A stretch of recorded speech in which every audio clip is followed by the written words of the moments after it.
Boa tarde, meu nome é Lilian Rosa, sou aqui do Rio de Janeiro, sou professora, sou pedagoga, né?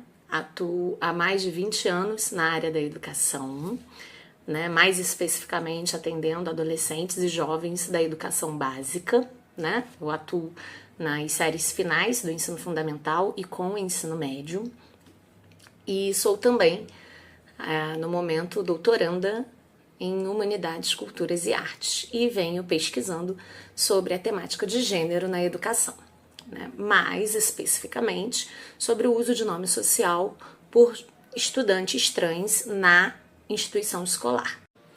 Para a apresentação de hoje, eu trouxe um recorte dessa pesquisa que eu estou desenvolvendo, que foi intitulado como O Nome Social nos Registros Escolares, Bases Legais e Aspectos Interseccionais, que é uma parte da fundamentação legal e teórica da minha pesquisa e que eu trouxe para a gente poder pensar e começar a entender do ponto de vista legal do nome social como um direito legalmente reconhecido, correto? E para a gente iniciar essa reflexão e esse debate, eu coloquei 4 pontos que são os pontos norteadores dessa apresentação. Quais são esses pontos? Primeiro, o direito ao nome é um dos primeiros direitos de um indivíduo. A partir do momento do seu nascimento, um dos primeiros direitos que lhe é devido é o direito ao nome, né? Ser registrado, ser nomeado, ter uma identidade para que ele possa iniciar a sua vida enquanto um cidadão. Então, esse é o primeiro direito que lhe é devido, correto? O segundo ponto norteador, né, desse nosso momento, dessa nossa reflexão, é o reconhecimento da identidade social como um direito humano. Não basta você ter um documento, um papel, uma certidão que lhe dê um nome. Você ter a sua identidade reconhecida é um direito humano. Porque você não está no mundo, você não é só um registro, você não é só um número. Você é uma pessoa. A sua dignidade humana, o que te diferencia de todos os demais seres, é a sua dignidade humana. E ser identificado como pessoa é o que te dá dignidade. O terceiro ponto, né, que também é essencial para nortear o nosso debate, é pessoas trans são sujeitos de direitos em todos os espaços sociais, inclusive na escola. Que eu poderia resumir: pessoas trans existem, estudantes trans existem, eles convivem conosco, pertencem à mesma sociedade que estamos inseridos e eles são sujeitos sim de direitos e a gente precisa entender que direitos são esses para que não lhes sejam usurpados. E o último ponto, né, é que o uso do nome social por estudantes no âmbito escolar já é um direito regulamentado. Então, a gente não está aqui debatendo ou discutindo uma coisa que a gente imagina que possa ser feito. Não, a gente está aqui discutindo um direito legalmente reconhecido e já regulamentado na nossa sociedade. Para isso, a gente vai usar aí, eu coloquei para vocês, os documentos legais que a gente está pautando essa reflexão e os aspectos interseccionais. Com relação às bases legais, né, para fins deste trabalho especificamente, eu trouxe 4 documentos, 4 legislações que a gente tem em vigência, né, que podem ser usadas, não só podem, como devem ser usadas como amparo legal para essa circunstância, para essa questão do uso do nome social por estudantes, ok? Então vamos lá, o primeiro documento legal que eu trago para vocês é a Declaração dos Direitos Humanos. A gente parte desse princípio, como eu venho falando lá desde o primeiro slide, sobre a questão da dignidade humana. O que a Declaração dos Direitos Humanos traz pra gente? Logo lá no preâmbulo, antes de entrar nos artigos, ela já coloca: o princípio da dignidade humana é inerente a todas as pessoas. Então não pode ter um ser humano sequer que tenha a sua dignidade ferida. Então a gente já parte desse primeiro documento. Na Declaração dos Direitos Humanos ainda, ela toda, se a gente for procurar, a gente vai conseguir esmiuçar, mas eu optei por focar aqui no artigo 6º dos Direitos Humanos, que diz: todo ser humano tem o direito de ser reconhecido como pessoa perante a lei.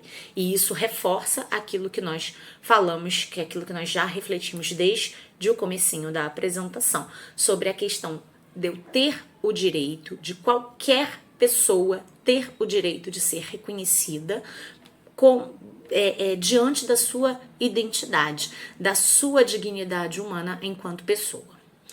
Além da Declaração dos Direitos Humanos, acrescentei aqui a Constituição Federal Brasileira, que é a nossa Constituição que nos rege, no seu artigo 5º, que diz: todos são iguais perante a lei. Perante a lei. Mas a gente sabe que na prática essa igualdade ainda precisa ser buscada, ainda precisa ser lutada, ainda precisa ser combatida. A gente sabe que na prática essa igualdade, ela não é tão igual assim, ela não é tão igualitária assim, e por isso a gente precisa lançar mão da luta por direitos, principalmente das dissidências, né? Se você foge daquilo que é normatizado, você precisa lutar para estar em pé de igualdade perante a lei. Aliás, perante a sociedade, porque perante a lei a gente já sabe que é, né? Mas na prática a gente precisa lutar. E trouxe 2 resoluções muito importantes e elas são bem específicas com relação à questão do uso do nome social. A primeira é a resolução número 1, de 19 de janeiro de 2018, que estabelece as diretrizes nacionais para o uso de nome social nos registros escolares. Foi a primeira legislação própria e específica para este fim, está em vigência, mas ela só fala sobre o registro, o reconhecimento mediante solicitação formal. Se for menor de idade, tem que ter a solicitação e autorização dos responsáveis. Se for acima de 18 anos, o próprio já pode requerer. E a resolução mais recente que nós temos, que é a resolução número 2, de 19 de setembro de 2023, que reforça essa questão do nome social, mas ela é um pouco mais abrangente porque ela estabelece os parâmetros, né, as condições de acesso e permanência desse público no âmbito escolar. Então ela traz mais alguns parâmetros pormenorizados, né? E dentre eles, ela não fala somente do nome social, mas dentre eles ela traz também a questão do uso do nome social. Estes não são os únicos documentos legais, nós podemos lançar mão de outros, mas para o recorte desta apresentação são os documentos mais pertinentes. Considerando, né, respeitando o aspecto científico desse estudo, a gente não pode deixar de trazer as contribuições de alguns teóricos, né, de alguns conceitos pertinentes à questão da identidade de gênero. A primeira contribuição teórica que é relevante citar é a contribuição de Stuart Hall, né? Ele traz o conceito de construção da identidade, para a gente entender que a identidade não é uma coisa pronta, estática, única, que você recebe no seu nascimento e vai prevalecer por toda a sua vida. Não, ele diz que a identidade ela é construída e reconstruída continuamente ao longo do tempo, e ela é fruto, né, das nossas interações e das nossas influências sociais. Outro conceito, né, que é muito importante e muito pertinente a esse estudo é o conceito de gênero, né, trazido por Butler. Butler, ela defende, né, a ideia de performatividade de gênero. O gênero é uma performance. Por quê? Porque gênero é uma construção social. A gente precisa desconstruir essa ideia de gênero associado automaticamente a sexo biológico.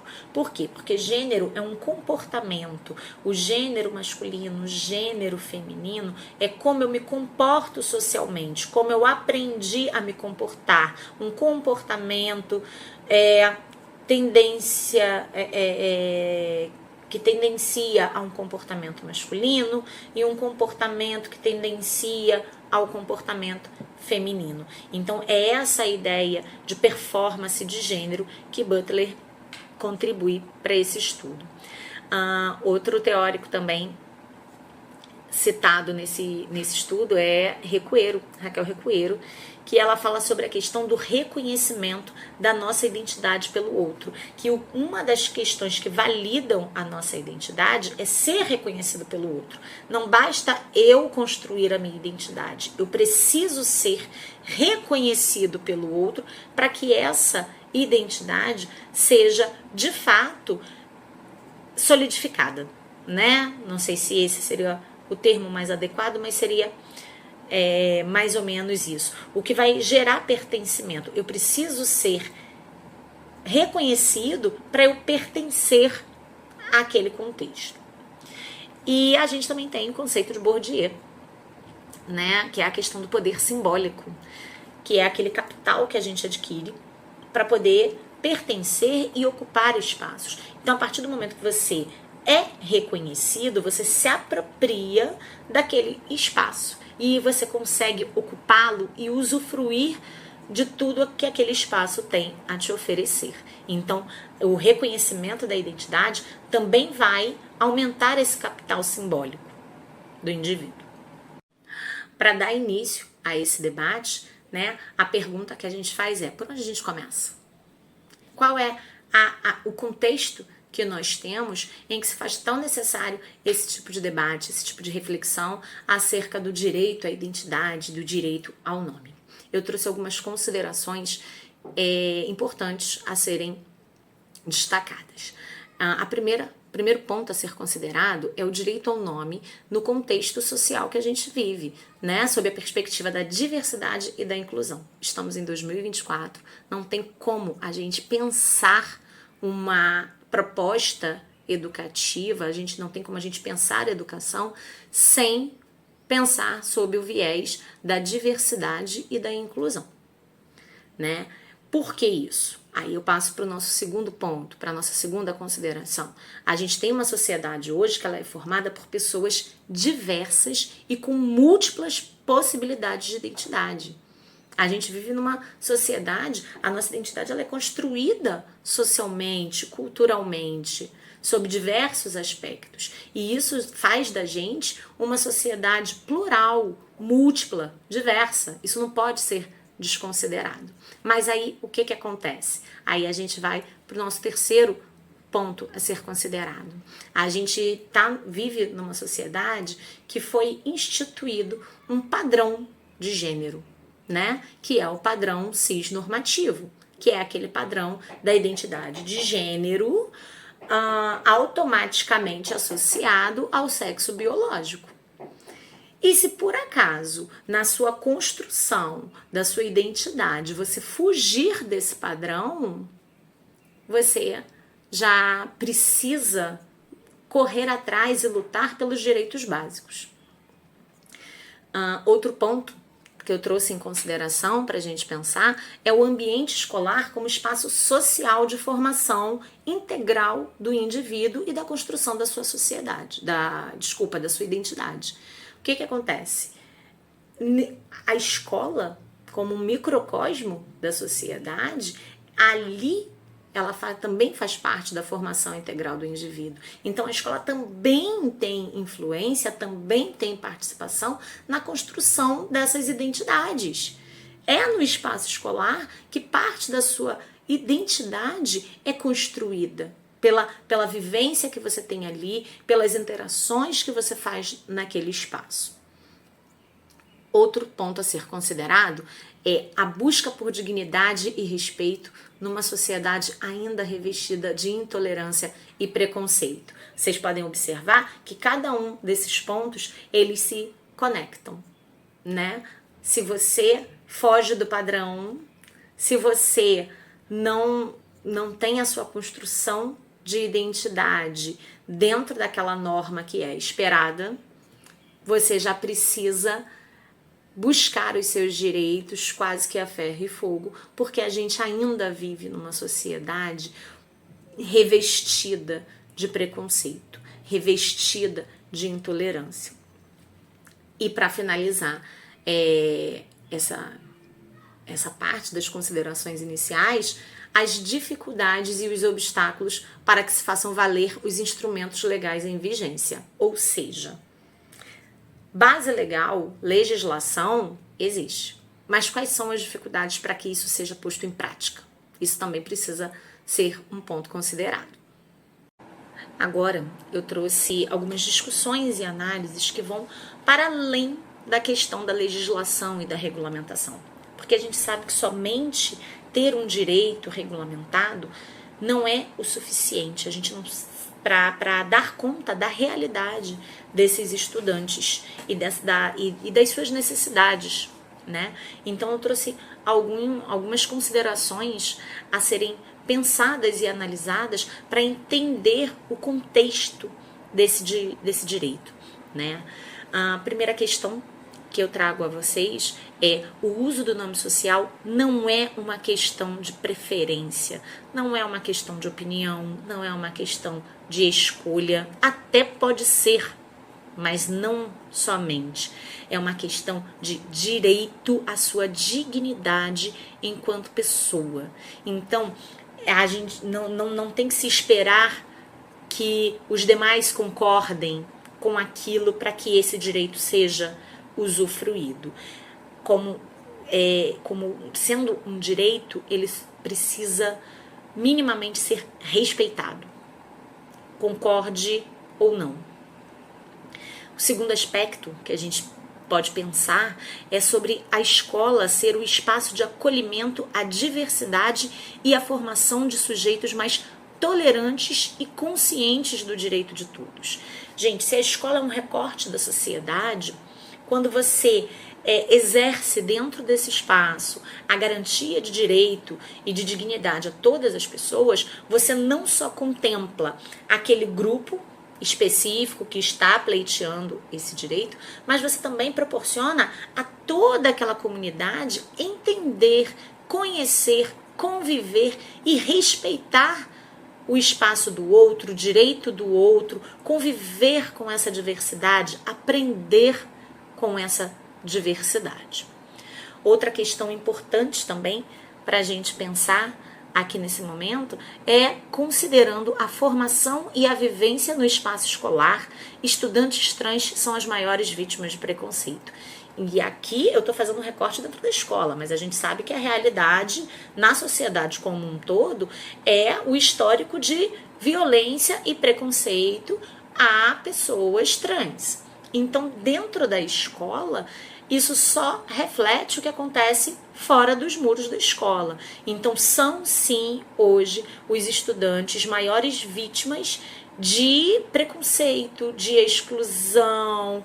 E o que acontece? A partir dessa situação, quanto mais eles se sentem excluídos, ou melhor, não incluídos, não aceitos, não entendidos, não respeitados, isso promove o seu afastamento, o seu distanciamento e o que possivelmente a gente tem históricos e dados estatísticos da exclusão e da evasão escolar, né?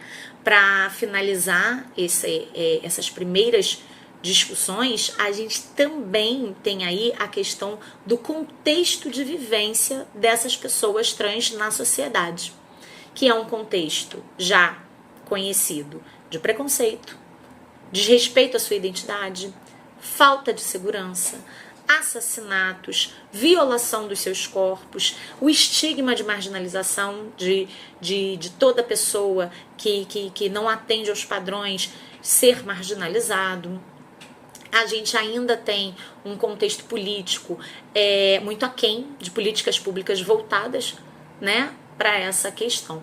E a gente tem um cenário, né, só para a gente ter noção da dimensão dessa realidade vivenciada por estudantes trans, é que em 2023, né, foram 145 mortes de pessoas trans, um aumento de 10,7% em relação ao ano anterior. tá? Esses dados saíram no último estudo, que foi publicado agora, em fevereiro de 2024, pelo dossiê de assassinatos da ANTRA, que é a Associação Nacional de Pessoas Transgênero. E desse quantitativo, dessas 145 mortes, né, gênero e raça foram os 2 maiores fatores de risco de morte.